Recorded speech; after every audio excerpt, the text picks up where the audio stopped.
Hello everyone, and welcome to Critic Picks with Alex Udvary. I am your host, Alex Udvary. Before we get to today's podcast, I have a few reminders. Please remember to subscribe to this channel on YouTube. Click on the bell to receive notification of new videos, and remember to like this video. Also, send me a friend request on Facebook. The link is provided in the description. And check out my blog where you will find 10 years of written reviews and all of my published work at alex-udvary.blogspot.com. This week, I will be taking a look at the art house movie scene in Chicago, reviewing a new Western, Two Planes and a Fancy, opening at Facets. At the Music Box Theater, a new 4K print of Dario Argento's The Bird with the Crystal Plumage will be screened for midnight showings over the weekend. Finally, tomorrow, Friday, April 26th, Turner Classic Movies will have a Wheeler and Woolsey marathon airing 9 of the Comedy Teens movies. I will discuss who they are and why you should tune in. But first, Dario Argento's The Bird with the Crystal Plumage. Dario Argento is an Italian horror filmmaker and one of the most influential figures in a subgenre of horror called giallo. That's the Italian word for yellow. And the genre received this name because yellow was the color of cheap dime store novels that combined supernatural elements with mystery. The Bird with the Crystal Plumage, released 1970, marked Argento's directorial debut and established him as a favorite among critics that called him the Italian Alfred Hitchcock, because of his understanding of horror, keeping violence off the screen, and playing up to his audience's imagination. He would later depart from this technique, earning a reputation as a filmmaker interested in excessive gore and a fetish for blood. His career would reach its apex with the release of 1977's Suspiria, which is my personal favorite Argento film, and was remade rather disappointingly last year. The Bird with the Crystal Plumage was also the beginning of what some refer to as Argento's Animal Trilogy, with the first 3 movies he directed having animals in their title. This story revolves around Sam, an Italian novelist who has not written anything for the last 2 years. At the suggestion of a friend, he travels to Italy with his girlfriend, Julia, where he hopes the beautiful Italian landscape should provide some writing inspiration. It doesn't. However, Sam lucks into a job writing a manual on the preservation of rare birds, thanks to a friend, Garullo. The job gives Sam enough money to head back home to America, and while things are starting to look up for him, this is where his trouble begins. Walking home late at night, Sam notices an art gallery from across the street. The lights are on, and 2 figures, a male and a female, are visible. They seem to be in a struggle. Sam crosses the street wanting to enter the gallery. When he's not able to make it inside, he sees the woman has been stabbed by a knife. The man, wearing a black trench coat and hat, has escaped. We learn from the police in the last month 3 murders have occurred. All the victims were women, and no clues are ever left behind. Although the woman Sam saw, named Monica, did not die, Sam remains the best lead police have in trying to identify the murderer. Unfortunately, Sam never got a good look at the man. The Bird with the Crystal Plumage is a blend of eroticism and darkness, literal darkness. The fact that Argento makes each victim a woman would lead some to say there is misogyny in the story. Now, if you're a fan of Argento's work but haven't seen them in chronological order, The Bird with the Crystal Plumage will feel a bit familiar, as there are certain elements that Argento is working here that he would go back to in some of his later films. The storyline is somewhat similar to 1975's Deep Red. Both movies have an innocent man witness a murder and starts to play detective to solve the crime. In the process, the man becomes one who knows too much, as the killer knows their identity and tries to prevent them from solving the crime. At the same time, however, The Bird with the Crystal Plumage won't feel like an Argento movie. It lacks the grisly death scenes that Argento seems to delight in. It is, however, one of his most classically structured movies. There are two death scenes that really stand out in the movie, with each emphasizing either the erotic nature of the movie or the choice of filming scenes in the dark. In the first scene, an exceptionally beautiful woman is being stalked by a killer. The scene is filmed from the perspective of the killer as he's taking photos of her. She's walking home and gets ready for bed. She's wearing a see-through piece of lingerie with no bra. While in bed, we see the killer standing in the doorway. Holding a knife, he makes his way to the bed and gets on top of her. With the blade of the knife, he cuts the lingerie, which ever so slightly exposes her nipples. He then proceeds to lower the blade towards her panties and cuts them off. Now, while the scene is meant to be scary and build suspense in anticipation of the cruel fate of the woman, there is still an erotic quality to the scene, with the man on top of the woman and the phallic symbol of the knife. You wonder, did the killer really need to cut her panties in order to kill her? And it just seems that Argento is trying to add sex with death. Watching the scene, I was actually reminded of another Giallo movie, 1972's What Have You Done to Solange, where the murderer inserts a knife in the woman's vagina. And this really makes the sexual connection rather obvious. Now, also adding to the erotic nature of the scene is the soundtrack. The woman's voice can be heard moaning. On one level, we can associate the moaning with fear as the woman confronts the killer and tries to fight him off. But listening to the soundtrack with your eyes closed, it sounds like a woman having sex.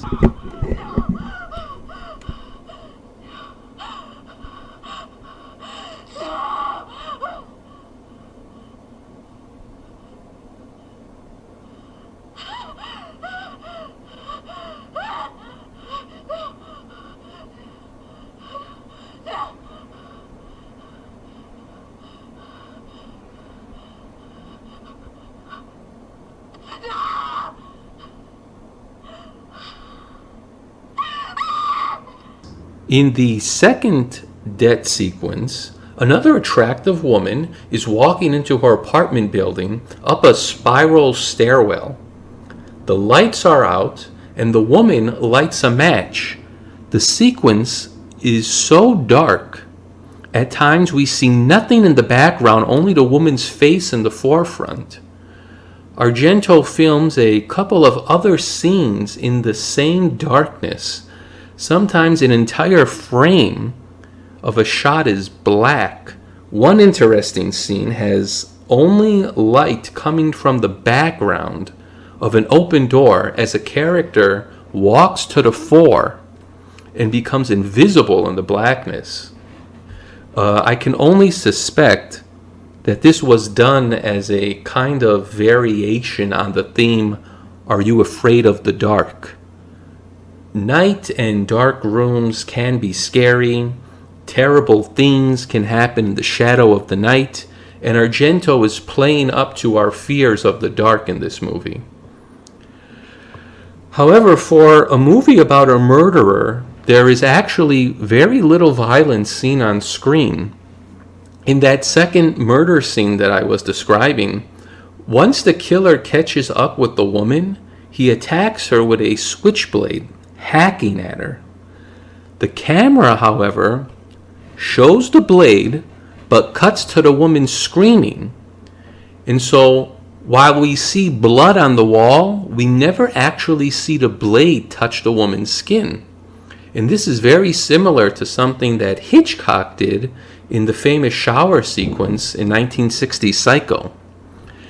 As in other Hitchcock movies, Argento is adding humor to this story. It is the murders that actually inspire Sam to write, and not the beautiful Italian landscape.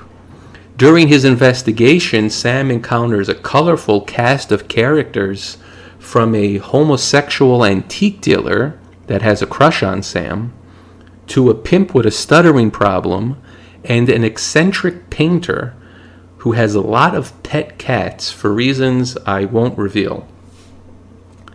The Bird with the Crystal Plumage at its time of release displayed Argento as a fresh talent. And while I don't think he's working quite at the top of his game here, there is still more than enough that would show audiences what lied ahead. Some have actually called this movie rather conventional, but I believe it is a great film from a great filmmaker. Out of a possible 4 stars, The Bird with the Crystal Plumage gets 4 stars. Go to the Music Box Theater's website for more information and to buy tickets. The website is musicboxtheater.com. And now we turn to Two Planes and a Fancy. You know, the American Western, it typically deals with masculinity, heroism, family, tradition. Two Planes and a Fancy doesn't address any of these themes in its attempt to become an almost anti-Western. Set in 1893, we follow 3 travelers: Ozana, a French geologist; Alta, an American reformed con artist; and Milton, a painter, who travel to Colorado looking for a hot spring spa. Now, there isn't much else in terms of narrative, as the movie is more interested in making a commentary, I think, on our notions of the Western. If the intention of Two Planes and a Fancy, directed by Whitney Horn and Lev Coleman, was to de-romanticize the American Western, it succeeds. However, it also succeeds at being uninteresting, purposely lacking the beauty and the grandeur of a John Ford Western, as well as a central conflict. Two Planes and a Fancy is neo-realist in its approach, using what seems to be natural lighting, real locations, and dialogue focused on mysticism and one very long sequence about rock formation. The anti-Western, or sometimes called the revisionist Western, dates back to the 1960s and focused on morally questionable characters, choosing not to see the world in a black or white, good versus evil. Instead, it established an anti-hero. Think of Clint Eastwood in the Man with No Name trilogy, One of my favorite examples of this subgenre is Robert Altman's 1976 Buffalo Bill and the Indians, which tackles similar themes Two Planes and a Fancy is trying to hit on, mostly exposing the myth of the American West. But Altman's movie was cynical, comparing the Old West to Hollywood. Two Planes and a Fancy isn't as assertive in declaring its intent and the message it hopes to leave the audience with. Here's a speech I suspect may hold a deeper meaning into the movie. You were just at the Chicago World's Fair, yes? Did you see the Eskimo Pavilion by Mr. Franz Boas? No, I don't know who that is. But I think he's an important geologist. He's German. I saw him give the most wonderful talk in New York City, all about Eskimos and Indians. Oh, that's a geographer. Oh, well, so this Mr. Boas, he goes on long journeys to the Northwest Territories, Canada, and he stays with different tribes and learns their languages, and he collects their lore. And they have these marvelous tales. Their religion, really, is all these stories about nature and animals and the way things have become, which is very different than saying the way things have always been. So they might have a story about, and I might be getting some of this wrong, the otter people. Ooh, go on. So when you hear that, you think, oh, the otter people. Yeah, that must be a tribe like the crow or the bear. So one day, these otter people are walking around and they just get very hot. And they can't cool down and it's just awful. So they strip down and they get into this pool of black mud and they just roll all around in it. And when they emerge, the sun bakes the mud onto their skin. And that's how the otter people became otters. I think there's so much wisdom in that. Because it reflects how all of life is about transformation and how energies all around us drive those transformations. Just because you're born a human doesn't mean you might not become an otter or a rabbit or a mushroom. Anyhow, that is not what Mr. Boas was saying. His point was that other geographers and, the common public hear that story and they think, oh, those are just stupid Indians and they don't know about science. And when they saw an otter, they just naturally came up with that story and it satisfied their curiosity. And that's been the story ever since creation. But what he discovered is that those stories have histories. And they've traveled from tribe to tribe. And as they've traveled, they've transformed. And that's the flow of wisdom. Oh, and he says, when you look at a civilization as it is right now, you don't see the depth of possibility that's behind it, which is why he's measuring skulls. You see, Mr. Boas and his men have been measuring the skulls of thousands of kinds of people to learn more about brain capacity. And this idea that one race is more capable of intelligence than the others, there's scanty evidence to prove that. Oh, and he says when other scientists are studying Indians, they usually start with some laws of psychology and then they try to fit the Indians to those laws. But he says we should just approach each new tribe, one by one, as if there are no laws, as if we know nothing.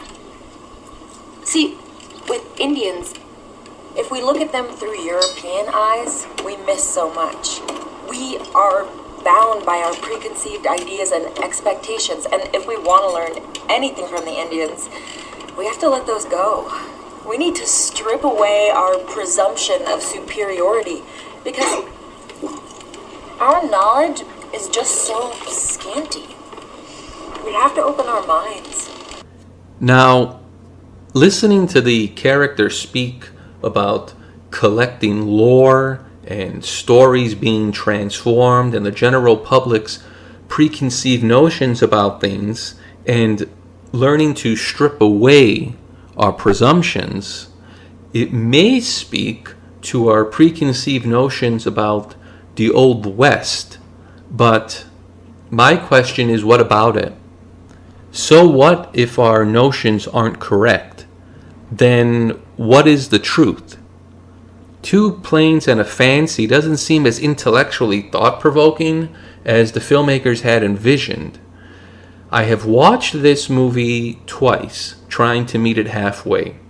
And I understand there is something more than meets the eye here, but the movie lingers and prattles. Whatever the ultimate message is, it's too subtle for an audience to fully grasp and take notice. Now, if you're really interested in seeing anti-westerns, I would say better examples of this, besides Altman's Buffalo Bill and the Indians, is actually another Robert Altman movie from 1971, McCabe and Miss Miller. And there was 1970's Little Big Man, directed by Arthur Penn, starring Dustin Hoffman. So out of a possible 4 stars, Two Planes and a Fancy gets 1.5. For showtimes and to buy tickets, visit Facets' website at www.facets.org/Cinematech. And now we turn our attention to the forgotten comedy team Wheeler and Woolsey, comprised of Burt Wheeler and Robert Woolsey. Turner Classic Movies will air 9 comedies starring the team Friday morning, beginning with 1930's The Cuckoos, which was actually their second on-screen comedy. Wheeler and Woolsey began their partnership together on stage in 1927 in comic relief roles in Florence Ziegfeld's production of Rio Rita. After the stage play had a year run, it was adopted into a movie musical in 1929 under the same title. This was a time when Hollywood was beginning to go overboard producing movie musicals, since movies now had the capability to have sound. The boys reprised their stage roles in the movie. Between 1929 to 1937, Wheeler and Woolsey appeared in 21 feature-length comedies, all of which were made at RKO Studios, with the exception of one, 1933's So This Is Africa, which was released by Columbia Pictures and is rather notorious for how dramatically it was edited down due to a lot of the risque comedy in it. They also appeared in a 2-reeler comedy short called Oh Cleopatra, which is considered lost. All that remains is the audio, as well as The Stolen Jowls, a star-studded short featuring cameos by Buster Keaton, Laurel and Hardy, Our Gang, and Joey Brown. Although largely forgotten today, the team of Wheeler and Woolsey was credited with saving RKO Studio from filing bankruptcy. Due to their success, RKO mistakenly believed they could double their profits by splitting the team up in 1931, allowing each man to star in their own comedy. Wheeler appeared in Too Many Cooks, a somewhat amusing comedy about a young couple trying to build their dream home. And Woolsey was in Everything's Rosy, which bears a strong resemblance to W.C. Fields' 1936 comedy Poppy. Neither movie was a hit, and RKO decided to reteam the boys. For me, their best comedy is 1933's Diplomaniacs, an outrageous war satire that sadly will not be shown as part of TCM's marathon. It's often compared to the Marx Brothers comedy Duck Soup because of its frenetic pace, similar cast, and message. Both movies, however, are worth seeing and are exceptionally funny. Wheeler and Woolsey's comedy style was rooted in burlesque and vaudeville. Unlike some of their on-screen contemporaries, Laurel and Hardy and the Three Stooges, their comedy was a bit risque for the times, with dialogue filled with double entendres, often challenging the production code which was being more strictly enforced beginning in 1934. For those who don't know, the code served as a guideline of acceptable morals that could be shown on screen. In the most traditional sense, Burt Wheeler was the straight man and Robert Woolsey was the comic. This can be a bit misleading as both men were able to get laughs. Woolsey, however, was the so-called brains or leader of the team, playing smart aleck, wisecracking characters, often puffing at a cigar. Woolsey could handle a one-liner in the tradition of Groucho Marx or Bob Hope, although Woolsey's screen work actually predates Bob Hope. The Marx Brothers, however, appeared in their first movie in 1929 as well, called The Coconuts. Wheeler's character could be described as something of a parody of a leading man with his short stature, curly hair, and quite frankly, unimpressive looks. In the Wheeler and Woolsey comedies, Wheeler finds himself in romantic subplots, usually opposite Dorothy Lee, who appeared in 13 comedies with the boys. Together they would perform song and dance duets. Dorothy Lee, with her cute-as-a-button looks, usually played sweet, innocent characters that served as a contrast to Wheeler and Woolsey's suggestive comedy. Here's a duet between Dorothy Lee and Wheeler from my favorite movie of all the ones that are being showed during the marathon, Peacherino. It is a song that most likely couldn't have been recorded during the production code due to its subject matter, divorce. All the experts say that Barnegat Bay is 17,000 miles away from the coast of Spain, by the way of Maine. The experts knew a thing or two about Peru and Timbuktu. We have two places here, get nearer every year. From Niagara Falls to Reno, used to be far away. Niagara Falls to Reno is only a step today. Many a Peacherino made up her mind too soon. Now you can read that Reno fresh from a honeymoon. Now once when a preacher tied a knot, a couple could not get free. Although a knot is still a knot, it's not what it used to be. Although from Niagara Falls to Reno used to be far away. Niagara Falls to Reno is only a step today. Niagara Falls, oh, used to be far away. Niagara Falls to Reno is only a step today. Many a Reno made up her mind to do. Now you can reach at Reno. Take it kind of easy from a honeymoon. As charming and playful as it may be to listen to that song, to really appreciate the sequence, you need to see it so you can see their tap dancing, their chemistry, and the flirtatious nature between the two of them.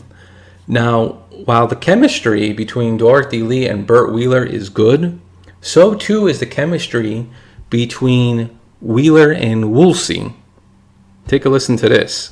Now, over here is the town of Eve, and that's the remains of your army lying around. Now I lay me down to eat. Yeah. In order for your army to attack me, you leave Azazas and proceed in a northerly direction to the town of what? What? That's right. What's right? What's right? That's what I said. What's right? Well, I agreed with you, didn't I? On what? Yes. 1, 2, 3, 4, 5, 6, 7, 8, 9, 10. Listen, remember my nasty temper. What town is it? That's what? That's all I wanted to know. Now, What town is next to what? Which? Next to what? Which? Which is next to what? Yes. I'm sorry I asked you. Go ahead. Well, now that that's all cleared up, you know, the town of what is where Brigadier General Ditty died. Did he? He did. As you leave what, you come to a deep river. Don't tell me the name of that river. In the bed of the river is a spring. And the mattress. A mattress. No, there's no mattress. No mattress. Now, it's impossible for your army to jump into the river. Why? For divers reasons. 16, 17, 18, 19. Go ahead. So, you march up here 2 miles to find a ford. Couldn't use a Chevrolet. No. No. Upon crossing the river, we come to the twin cities of Amos And Landy. No, the twin cities of Amos and Bamus. Oh, Amos and Famous. Now we'll call Amos B and Bamus A. That's so you won't get confused. Now then, my soldiers are in the A, your soldiers are in the B, and the Navy Is in the sea. Now, after hearing that, if you weren't thinking of Abbott and Costello's Who's on First routine, it's only because you don't know it. That was a typical example of the comedy that you would find in a Wheeler and Woolsey comedy. A lot of puns, one-liners. In some ways, it almost has a theatrical feel to it, with the two characters just playing off of each other. Very dialogue-driven humor, as opposed to something a bit more physical. Wheeler and Woolsey's comedies haven't lived on the way Laurel and Hardy, the Marx Brothers, or Abbott and Costello's has. However, they can be equally as enjoyable if given the right material. And I think the playful adult quality of their movies may appeal to some younger college-age audiences. The best Wheeler and Woolsey comedies are the ones that don't allow plot to get in the way. Wheeler and Woolsey need room to do their comedy. If they are placed in a 3-act narrative, it almost becomes too restrictive. And that's the appeal of Diplomaniacs or Peacherino. They're more joke-centered, which allows more of a spotlight on the team. And so you're asking yourself, why should I watch Wheeler and Woolsey? They're a forgotten comedy team, and to many people's way of thinking, that probably suggests they weren't good. But that's not true. That's not the case. The thing that is most interesting about Wheeler and Woolsey and why you should watch them is because their comedies are so much of the time period. Their movies are so typical of the 1930s, and they really are deserving of being rediscovered by a new audience. And I really think, thanks to Turner Classic Movies, that in fact is happening. The reasons their comedies were very typical of the time period is because you have singing, you have dancing, you have a romantic subplot, and you have to remember this was all before the Marx Brothers appeared in A Night at the Opera. And that's the movie a lot of film buffs think was the movie that started that trend. And here, Wheeler and Woolsey were doing it well before then. So they were kind of ahead of the curve in that sense. Because as I had mentioned, in 1929, Hollywood was just going overboard producing movie musicals, because movies were now able to, as they say, quote, talk. That became all the rage. But what happened was they oversaturated the marketplace, and by 1930 they were actually removing songs from movies. But that's another story, and it might make for an interesting topic one of these weeks on the podcast. But back to Wheeler and Woolsey. Why you should care, why you should want to tune in, watch their comedies. I firmly believe if you're a film lover, you should most definitely want to open yourself up to as much cinema as you possibly can expose yourself to. And I personally don't like it when I hear people around my age, a little younger, they say things like, oh, I just can't watch silent movies. They don't want to watch black and white movies. They don't want to watch movies in another language. When you place so many restrictions on yourself, you have no idea how many things you're missing out on. So for no other reason, that's why you should watch Wheeler and Woolsey. You probably don't know who they are, you've never seen their comedies, and you're going to find that you really enjoy it. And I really think what's going to appeal to so many younger viewers is going to be that adult, playful quality in their comedies. It's going to feel a little bit edgy, especially when compared to some of their other contemporaries like Laurel and Hardy. And what's also interesting about Wheeler and Woolsey is the dynamic between the characters. As I had mentioned, I guess technically speaking, Robert Woolsey was the comic, always dishing out the one-liners. But as you saw in that clip, many times they would feed off of each other and they would set up the punchline for one another. And so they could each get their own laughs. And that was kind of unusual for the time. Just because Laurel and Hardy were around in the 1930s, that may lead some people to kind of draw these comparisons between them. It's honestly not a very good comparison. But in another example of where Wheeler and Woolsey were a bit ahead of the curve is the fact that neither character was, strictly speaking, the comic and strictly speaking, the straight man. And you would see this more prominent in the 1940s with a comedy team like Bob Hope and Bing Crosby in the road movies.